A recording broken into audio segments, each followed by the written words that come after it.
So although I don't really follow football as much as I used to when I was younger, mostly because of the massive disparities in pay and the lack of connection that we have to the players these days and the lack of loyalty that they have with the football club and the disconnect between what used to be a very local, engaged sport in which you would have pride in the players coming up through the youth system. You would see them coming to the first team. Most of the players were from local communities or at least within the UK.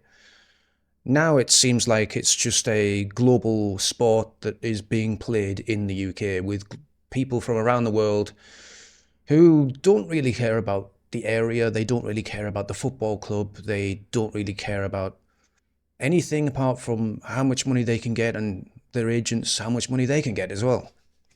And I say this because as a Middlesbrough fan, I grew up in Middlesbrough, so I supported my home team.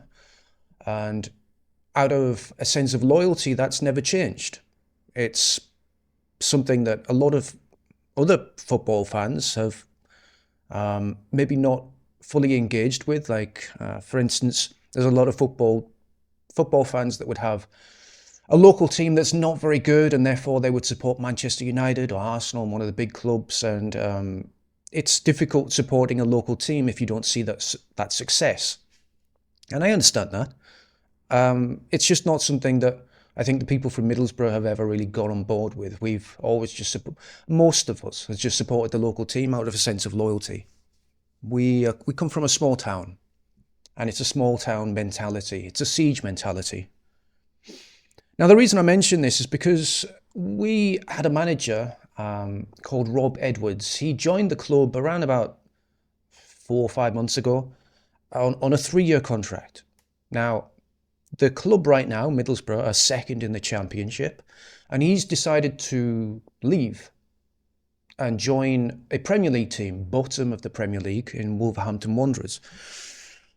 The reason that this, I think, upsets so many people is because, well, just before he joined the club, he said that he was fully committed to Middlesbrough and he had no interest in joining them. In fact, he only heard about this from his daughter or some shit like this, which is, I wouldn't say it's a lie, but it's very disingenuous. And to then go back on your word, to go back on everything that you've just said, how this is the only thing that he was interested in. He wasn't interested in anything outside of the club, 100% committed to Middlesbrough Football Club and the vision that was taking that club forward. And then he signed for Wolves. So a lot of people were let down, not just because he broke a contract, a 3-year contract, not just because the club was set up around him and his vision moving forward. So the backroom staff, the players that were signed, all to do with his vision moving forward, which throws a massive spanner in the works for the season moving forward. But it's the fact that he came out and said that he was not interested in that position and he was 100% interested in just taking Middlesbrough forward, only to then go back on that and sign for Wolves. And it makes me think that there's a lot of similarities with what just happened with Rob Edwards and Middlesbrough Football Club and what's currently happening with the UK. I think there's a big reason, I think, that a lot of people are really angry. They're really angry and they don't really know why, but they see it every day on X. They see it in the newspapers. They see it on TV in the way that people talk about things that are nothing to do with England, nothing to do with Britain, and they promote them regardless. So Islam is being promoted constantly, and we see that as a betrayal of Christianity, of our traditional values, and a dangerous element that could actually destroy the United Kingdom. And I don't say that lightly. I do think that Islam is capable of destroying countries. We've seen that in history, right? So we don't want that to happen. But we're seeing our leaders promote it, like Keir Starmer, who is openly in favour of Davos over Westminster. Stop that. He's openly in favour of joining the EU and relinquishing the sovereignty of this nation. We're seeing this in our king, who, let's be honest, isn't the best and has seemingly done nothing to help his British subjects while doing everything he possibly can to help people that don't live here or are brought here against the British people's will. And we're seeing this in these giant companies, organizations, conglomerations that seem to buy up assets in the United Kingdom and then strip those assets bare and liquidate them moving forward. In other words, they take something that is working and is successful and is British made and they destroy it for profit. We're seeing this in our politicians, the way that they cater to foreigners over the native people of this land. And we're seeing this also with people that we would otherwise call our friends and allies. A really good example is the Raise the Colours movement, in which what should have been a coming together of people, especially the British, turned out to be an exercise in how you can subvert a cause or an ideological movement.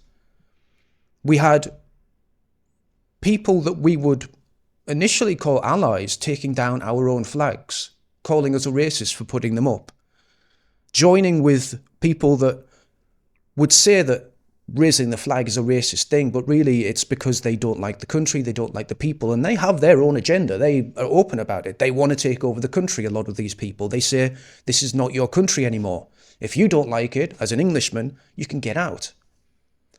When we see our own side joining these people and siding with them, these people that are ideologically captured, and a lot of them are old people, you know, they've had that indoctrination pushed on them their entire lives. It's a hard spell to break. And yes, we've got the middle class Karens, the soy boys that would leech on and attach to them and follow them anywhere, regardless of where they decide to go. And there's a lot of people just watching this and they feel betrayed. I think that's where the anger comes from, guys. It's a sense of betrayal. And it runs deep. Because when you're told your entire life that you need to be open and honest and transparent and forgiving and accepting of all these different people, that diversity is your strength, but it turns out that these people, they were not told that. They do not have any concept of those things that we were told. They are coming here with their own motives, their own ideologies, and their own vision for this country, which often doesn't include white people, and they're open about this. I'm not saying this just to make people angry or try to be edgy. This is something that you can go on Twitter right now, or X or whatever, and you can find countless examples of people saying that they don't like you, they don't like this country, and they're here to take it. It makes me think that this whole sense of nationality, the sense of what it means to be British, the idea that you should be loyal to a country, that you should be loyal to the flag. Morality. It's morally just to be loyal to your flag and your people and your country. And when we see people that are not doing this, it hurts. It's a sense of betrayal. And every time we see that, it strips away all of those feelings, layer by layer, this idea that we should be open and welcome, that we should be tolerant to outsiders.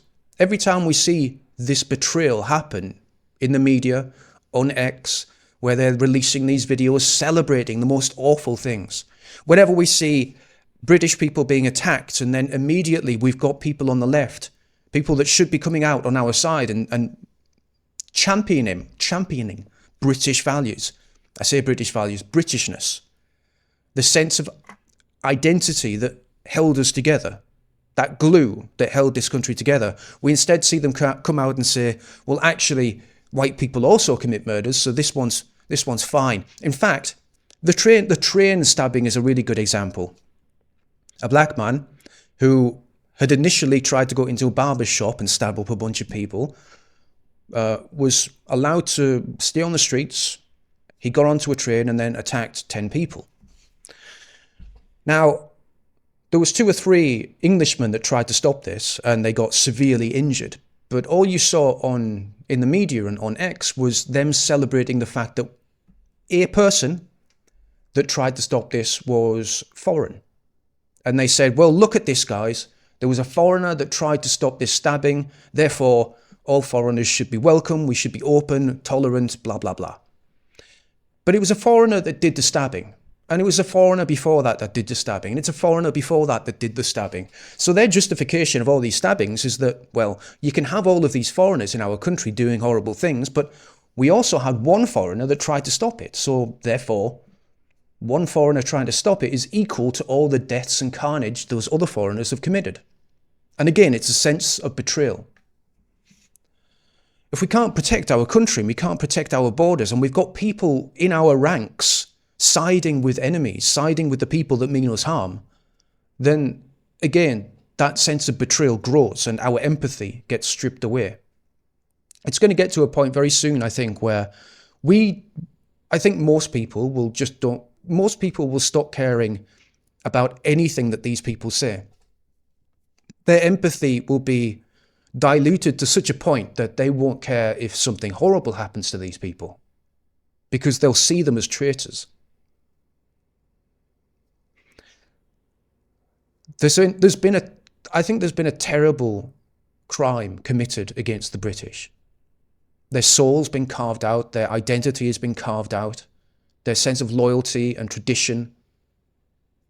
It's all been carved out, it's gone, it's been diluted to nothing. The heroes are gone, the heroes from history are mocked and ridiculed. And instead they're replaced on Netflix with black people and brown people. Identitarianism in politics is a terrible, terrible thing unless you're brown or you're black or you're a Muslim or you're a Jew, and then it's fine. It seems to be that the only kind of identitarianism that's really intolerant is the one that promotes Britishness. Certainly the one that promotes whiteness.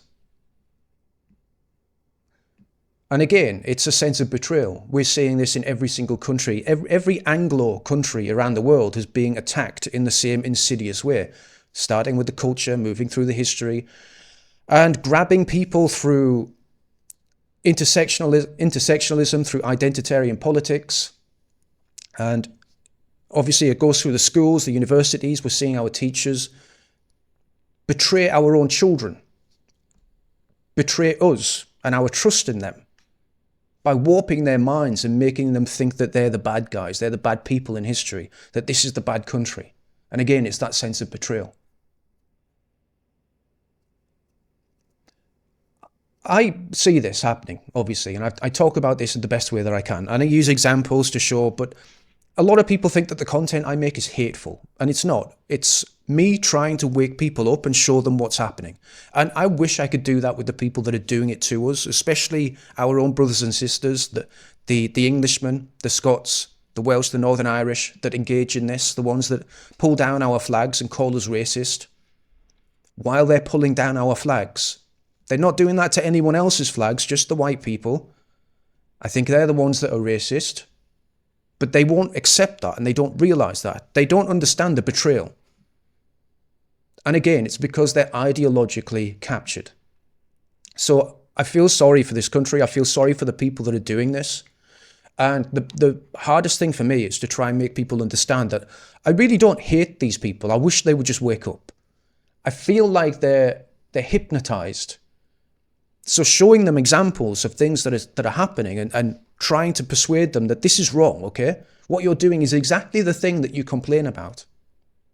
But that's when you've got the sunk cost fallacy, right? You've been doing this for so long that actually to not do this anymore would mean you've wasted a lot of time and energy. And then you've got the cognitive dissonance on top of that, which means that you've believed this for so long that having someone come along and say, actually, what you're doing is really terrible. It's bad. It's terrible, guys. That is such a shock to their system and such a shock to their reality and their paradigm that it becomes almost impossible to accept. To realize that you're the traitor, that you're the one with no moral foundation. You're the one with no pride in your country.